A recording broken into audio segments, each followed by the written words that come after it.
Se continuar essa bipolarização entre Lula e Fernando Henrique, qual vai ser sua posição? Bom, com a mesma clareza com que eu falo sempre. O senhor me conhece bem. Terceira vez ou quarta que estou no seu programa. Exato. Se eu acreditasse em qualquer um dos senhores que aí está, como candidato à presidência da República, como candidatos, né, eu não teria entrado no processo. Eu não acredito neles. Transparece-me, né, transparece para mim, nas alocuções que eles proferem, sempre mentira. Sempre uma hipocrisia gigantesca.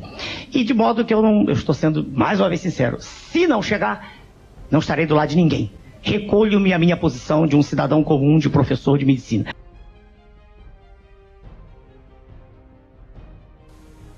A minha pergunta é para o candidato Enéas Carneiro. Essa figura exótica que aparece na vida política do país de 4 em 4 anos como um meteoro eleitoral. Enéas, o senhor tem defendido posições autoritárias, como o centralismo e o Estado forte.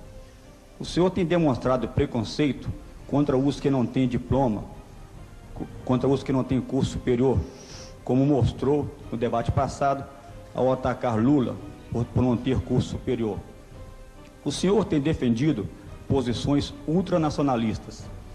O senhor grita como um alucinado. Diante disso tudo, eu pergunto, o senhor é fascista? Meu nome é Teodomiro Braga. Peço ao auditório que não se manifeste. Posso começar a responder? Por favor, doutor Enéas. Bom, vou marcar o tempo e eu tenho obediência rígida ao tempo. O senhor foi extremamente infeliz. Aliás, isso é próprio do que o senhor escreve. E agora o senhor me permite, eu só falo. Eu ouvi com atenção. Primeiro, eu não ofendi o candidato PT. Nem tenho nenhum preconceito. Eu tenho um conceito. O problema é de preparo seu para se exprimir. Eu tenho... Um minutinho, por favor. Um minutinho, por favor. Fascista. O senhor não tem direito de me interromper, senão eu paro e me retiro do ambiente. Vamos respeitar as regras. Não há réplica neste momento do debate, meu caro Teodomiro. Obedeça a regra como eu também. Isso é disciplina o nome disso. Muito bem. Eu vou obedecer as regras para as quais eu fui convidado. E eu peço que o senhor retire segundos que perdi aqui na discussão. Então, eu não ofendi em nenhum momento. Eu não tenho nenhuma forma de preconceito. Nenhuma forma. Eu tenho um conceito estabelecido.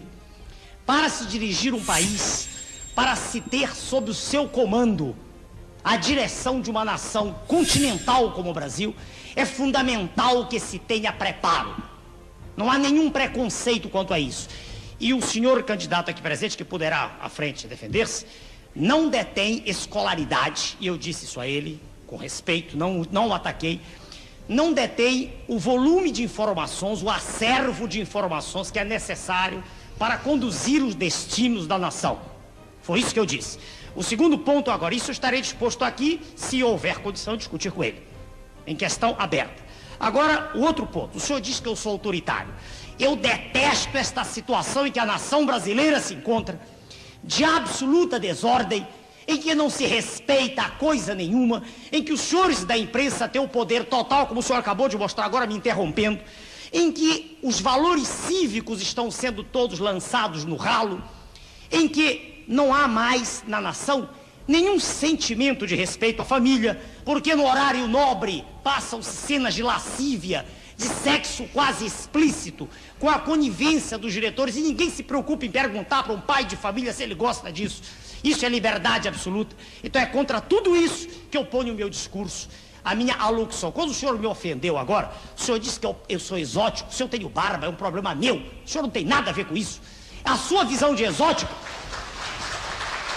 As manifestações são dispensáveis. E, doutor Enéas... Eu termino já. É porque ele por me favor, interrompeu. Terminarei seu tempo já terminou. As suas expressões traduzem apenas a incompreensão do senhor de um sentimento que eu represento, de uma insatisfação coletiva da nação, para com toda essa farsa que existe, apresentando-se um modelo, esse sim, que é de uma libertinagem. José Maria Marim, candidato da coligação PSC-PT do B, pergunta agora para Enéas Carneiro, do Prona. Doutor Enéas, como o senhor sabe, eu sempre estive ligado ao esporte. Fui atleta do São Paulo Futebol Clube, presidente da Federação Paulista de Futebol, e está causando uma grande decepção a todos os brasileiros a conduta da nossa equipe nas Olimpíadas. Eu pergunto ao senhor, o senhor tem algum projeto específico como candidato a prefeito visando a melhoria dos nossos atletas numa futura competição? Resposta ao governador Marinho, resposta sincera, como eu sempre dou. Eu não entendo absolutamente nada de futebol.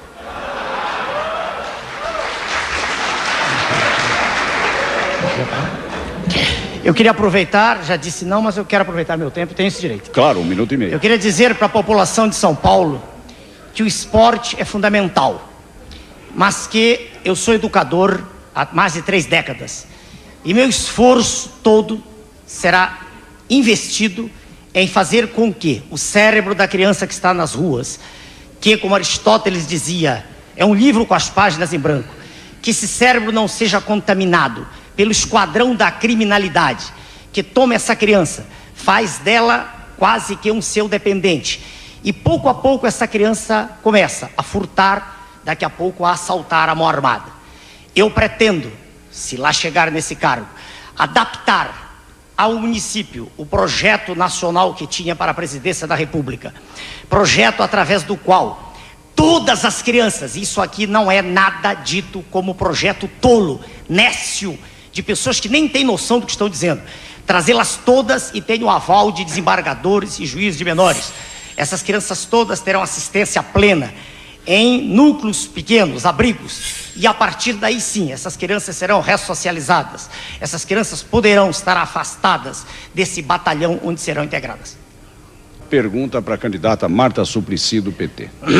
Senhora, dona Marta, eu estou acostumado a falar em 30 segundos.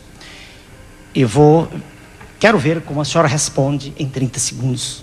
Vou dividir o tempo em 3 perguntas. Não, não é possível, é uma pergunta só. A senhora escolhe qualquer uma das 3, senhora, se eu gosto. Posso Pois falar? não. Sua pergunta. Não, desconte o tempo da manifestação da plateia. Tá.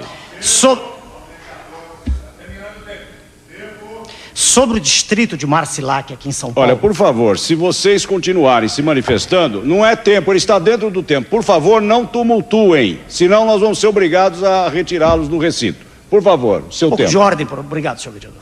Sobre o distrito de Marcilac, aqui em São Paulo, eu quero que a senhora me responda qual o maior problema do ponto de vista de índices de bem-estar social, do seu ponto de vista, como resolvê-lo.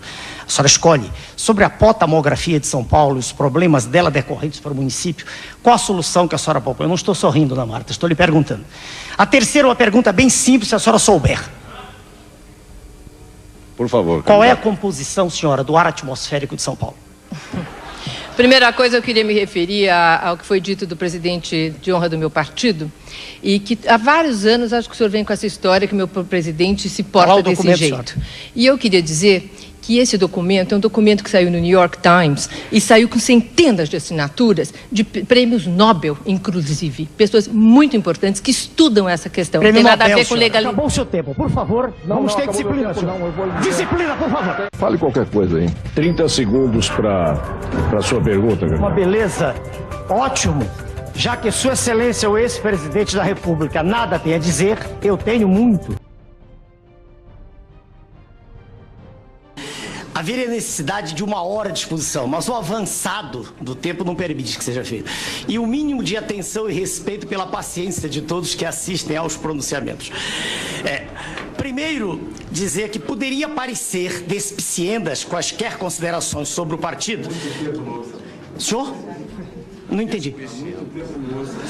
Mas diante da verve literária de Vossa Excelência e de tantos que me antecederam, eu tenho o direito de usar de um vernáculo escorreito também. E o serviço da dívida, e isso é apenas o serviço, cada vez maior e a dívida continua crescendo. É uma ironia curiosa, quanto mais se paga, mais se deve.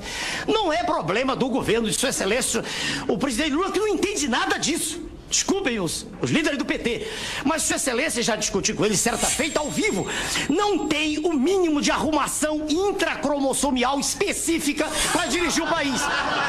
Não tem. Já disse isso ao vivo para Sua Excelência. Quando fui candidato a presidente, não estou ofendendo a honra, Sua Excelência. Não estou falando em nada que possa denegrir sua imagem do ponto de vista de caráter. Estou falando de inteligência. Estou falando de preparo. Qualidades, uma inata e desenvolvida até 16 anos em média. E outra adquirida com esforço extremo para quem nasceu em berço pobre como eu, que estudou a vida inteira, desde 9 anos trabalhando. Não há desculpa, como já disse o senador da República, para que Sua Excelência continue sem entender coisa alguma do que diz, falando a linguagem a mais tacanha possível, usando inclusive de expressões que representam assim quase que uma expressão, quase que a maneira de se exprimir tosca de um homem do campo, o que não condiz com a posição de quem está no ponto mais alto da nação. Isso é uma demonstração que já foi dita ao vivo.